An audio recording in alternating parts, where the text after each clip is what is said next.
হাফেজে কোরআন যিনি, তিনি হলেন আল্লাহর পরিবারের 1 নম্বর সদস্য। এরপরে কোরআনকে যে মহব্বত করে তিনি হলেন 2 নম্বর সদস্য। এরপরে কোরআনের জন্য আন্দোলন করে, সংগ্রাম করে, তিনি হলেন 3 নম্বর সদস্য। এরপরে কোরআনের জন্য নিজের আত্মহুতি দেয়, শাহাদাত বরণ করে ফাঁসির মঞ্চে যায়। এরা হলো কোরআনে কারিমের ভাষায়, বিশ্ব নবীর ভাষায় এই লোকগুলো হলো সরাসরি আল্লাহর পরিবারের সদস্য। একটু আওয়াজ তুলে বলা যাবে কি সুবহানাল্লাহ? আমার বন্ধুগণ, আমার ভাইরা, বিশ্ব নবী আরো বললেন, হাফেজের মর্যাদা জানো না? টাকা দিবে না কেন মিয়া? তোমার বাড়ি করো, তোমার ঘর করো, তুমি রাস্তা করো, তুমি সব করতে পারো, তুমি তোমার পরিবার চালাইতে পারো, কিন্তু যারা দুনিয়া থেকে বিদায় হয়ে গেল তাদের নামে টাকা দাও না, পয়সা দাও না। কেন দাও না? কে তোমাকে বখিল করলো? ইয়া আইয়ুহাল ইনসানু মা গাররাকা বিরাব্বিকাল কারীম, কে তোমাকে বখিল করে রেখেছে? তাড়াতাড়ি করে কৃপণতাটা ছেড়ে দাও, কৃপণতাটা ছেড়ে দাও, কৃপণতাটা ছেড়ে দাও। কারণ হাফেজের মর্যাদা কত জানো নাকি? ক্বালান নবী সাল্লাল্লাহু আলাইহি ওয়াসাল্লাম ইউকালু লিসাহিবিল কোরআন ইকরা ওয়ারতাকি ওয়ারাত্তিল কামা কুনতা তুরাত্তিলু ফিদ দুনিয়া। জোরে জোরে জবান ছেড়ে পড়েন না আল্লাহু আকবার। আমার বন্ধুগণ, এই কিয়ামতের কঠিন ময়দানে আল্লাহ হাফেজকে ডাক দিবেন, আসো ইকরা, পড়তে থাকো, ইকরা ওয়ারতাকি। তুমি একটা করে আয়াত পড়ো আর জান্নাতের একটা করে সিঁড়ি উপরে ওঠো। আরো জোরে, জোর হলো না? আল্লাহ নিজে বলবেন, হাফেজে কোরআনকে ডাকবেন, কোরআনের মুফাসসিরকে ডাকবেন, কোরআনের কর্মীদেরকে ডাকবেন, আসো আসো ইকরা ওয়ারতাকি কামা কুনতা তুরাত্তিলুল কোরআন। আসো আসো তুমি কোরআন পড়ো, একটা করে আয়াত পড়ো আর একটা করে জান্নাতের সিঁড়ি পার হও। এরকম করে পার হও, পার হও, পার হও, পার হও, পার হও। হাফেজে কোরআন পড়তে পড়তে পড়তে পড়তে 6666টি কম অথবা বেশি যেই কয়েকটা আয়াত পড়বে, অত উচ্চ জান্নাতের মর্যাদা তাকে দান করে দিবেন কে? আর যারা বলেন তিনি কে? আমার বন্ধুগণ, আমার ভাইরা, সর্বশেষ একটা হাদিস শুনিয়ে যাই। বিশ্ব নবী বলেন, জান্নাতের মর্যাদা কেন তাদেরকে বাড়ানো হলো? উহুদের ময়দানে, যুদ্ধের ময়দান, শহীদ হয়ে গেল 70 জন। আমার ভাইরা জানেন, বিশ্ব নবীর নেতৃত্বে যুদ্ধ শুরু হলো। বদরের যুদ্ধ হয়েছিল, সেখানে কাফেরদের 70 জন সৈন্য, আবু জেহেল সহ নেতৃস্থানীয় ব্যক্তিরা মারা গিয়েছিল। সেই জন্য তারা প্রতিশোধের জন্য উহুদে এসেছে, মদিনার একবারে উপকণ্ঠে উহুদের ময়দান। ওই উহুদের ময়দানে বারবার গিয়ে জিজ্ঞাসা করেছিল, উহুদের ময়দান, তোর কি কোনো কর্তব্য ছিল না, জানার ছিল না, কিচ্ছু করার ছিল না রে? উহুদের ময়দান, উহুদের ময়দান। ওই উহুদের ময়দানে বিশ্ব নবী নিজে হলেন ওই যুদ্ধের সেনাপতি। ওই কাঙ্গালেরা জানে না, এই জন্য নবীকে নেতা বললে ওরা কি করে? ওরা গালমন্দ করে, ওরা নানান ভাষায় গালি দেয়। কিন্তু জালিম গুলো জানে না, ওই ফাসেক গুলো জানে না, ওই নাস্তিক গুলো জানে না যে আমার নবী একটা দুইটা নয়, ওই আমার নবী 27টা যুদ্ধের প্রধান সেনাপতি ছিলেন। জবান ছেড়ে কন্যা সুবহানাল্লাহ। আমার নবী উহুদের ময়দানে যুদ্ধের সেনাপতি, উহুদের ময়দানে যুদ্ধের সেনাপতি। আল্লাহ নবীকে রক্ষণাবেক্ষণ করবার জন্য 9 জন সাহাবী ঘেরাও করেছেন, ঘেরাও করে রেখেছেন। কয়জন সাহাবী? 9 জন। এমন ভাবে তীর নিক্ষেপ শুরু হলো। যুদ্ধের প্রথম পর্যায়ে তো জয় আপনারা জানেন, ছোট্ট একটা ভুলের কারণে কাফেরদের ব্যাপক সারাশি আক্রমণ মুমিনদের উপরে। আমার ভাইরে, কিছু সময়ের জন্য মুসলমানরা ছত্রভঙ্গ হয়েছে, পরিস্থিতি সামাল দিতে পারছেন না। বিশ্ব নবীকে রক্ষা করার জন্য সব সাহাবীরা পেরেশান, সব সাহাবীরা পেরেশান। কিন্তু 9 জন সাহাবীর 7 জন ওই জায়গায় স্পটেড, আর মাত্র 2 জন সাহাবী, তার মধ্যে সাইয়্যিদানা, তার মধ্যে একজন হলেন সাইয়্যিদানা সাদ ইবনে আবি ওয়াক্কাস, আর একজন হলেন সাইয়্যিদানা তালহা রাদিয়াল্লাহু আনহু। এই 2 জনের মধ্যে 2 জন চেষ্টা করছেন, হাত দিয়ে তীর ঠেকায়, বুক দিয়ে তীর ঠেকায়, পিঠ দিয়ে তীর ঠেকায়, পেট দিয়ে তীর ঠেকায়, বুক দিয়ে তীর ঠেকায়।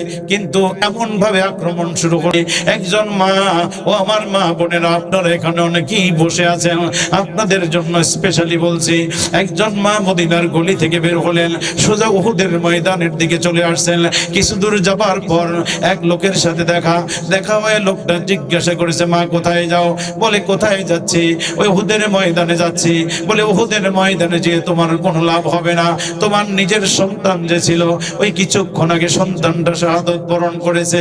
ওই মহিলা তখন বলল, শোনো শোনো শোনো, কার সন্তান মারা গেল, কি হলো, শহীদ হলো, এটা জানার বিষয় নাই, আগে বলো আল্লাহর রাসূল কেমন আছে।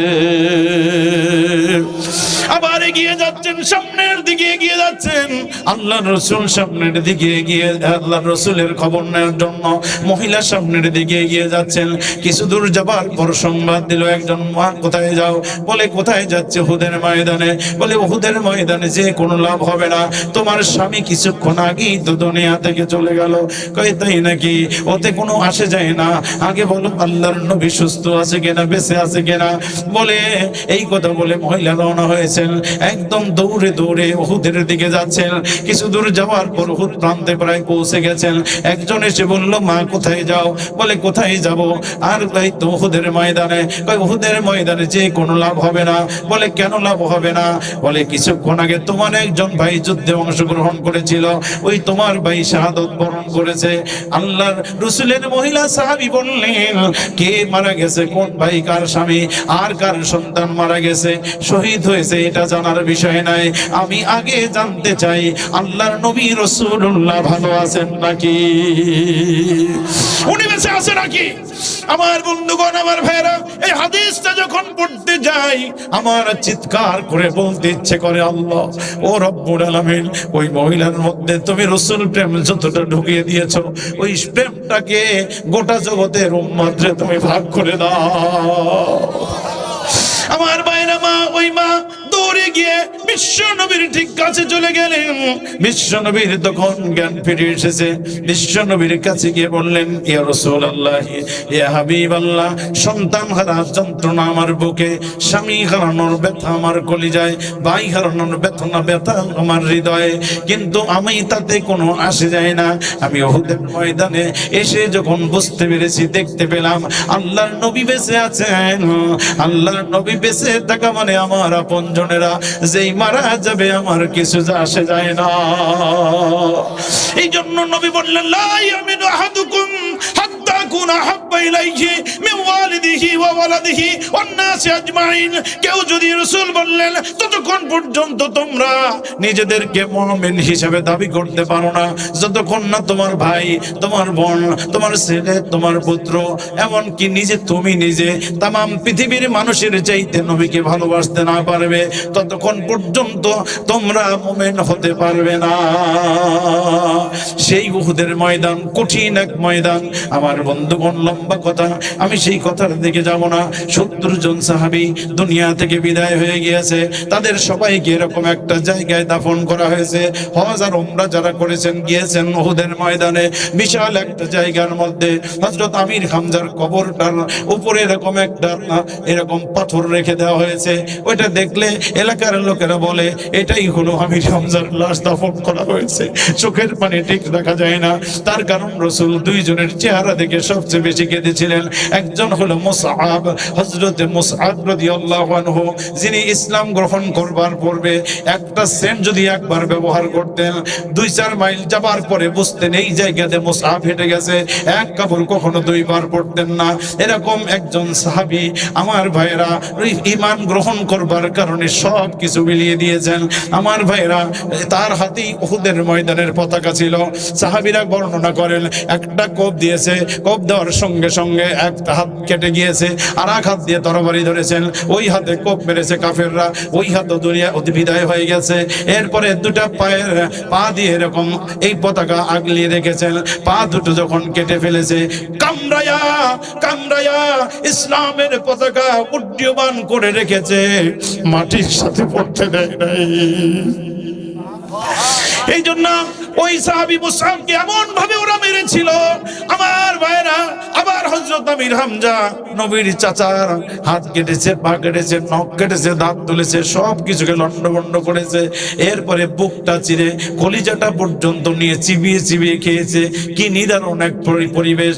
আল্লাহর নবী সবাইকে দাফন করানোর নির্দেশ দিলেন। আল্লাহর নবী নিজের জানাজা নামাজ পড়ালেন।